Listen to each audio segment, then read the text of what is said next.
મારું નામ મિલન દેસાઈ છે. હું હાલમાં પુરવઠા નિરીક્ષક તરીકે જિલ્લા પુરવઠા અધિકારી રાજકોટની ઓફિસમાં ફરજ બજાવી રહ્યો છું. અત્યારે જે હોટલો છે રાજકોટની તેમાં ચેકિંગ છે તો કયા પ્રકારની?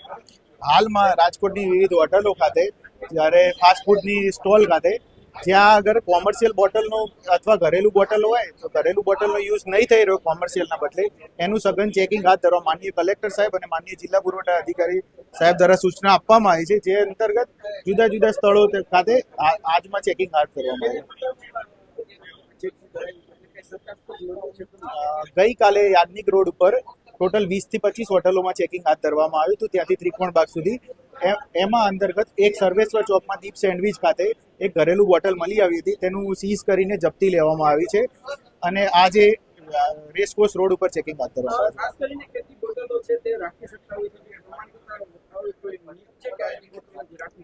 એમાં એવો નિયમ છે કે કોઈ બી વ્યક્તિ અથવા કોઈ બી સ્થળ ઉપર જ્યાં પેસોનું સર્ટિફાઈ ના હોય ત્યાં 100 kg સુધીની જ બોટલો રાખી શકે, એટલે 7 થી 8 વધુ 7 બોટલ રાખી શકતા હોય, 6 થી 7 વધુ બોટલ જો રાખવામાં આવે તો એની જપ્તી લેવામાં આવે છે. મામલતદારશ્રીની હાજરીમાં એ કાર્યવાહી કરવામાં આવતી હોય છે. ખાસ કરીને વાત કરવામાં આવે રાજકોટના રિંગ રોડ અને બીજા વિસ્તારમાં ચેકિંગ ક્યારે આવે? હવે ધીરે ધીરે ફેસ મેનરમાં જેમ સર માર્ગદર્શન આપતા જશે કે જે એરિયા નક્કી કરતા જાય એ મુજબ ચેકિંગ હાથ ધરવામાં આવતું હોય છે.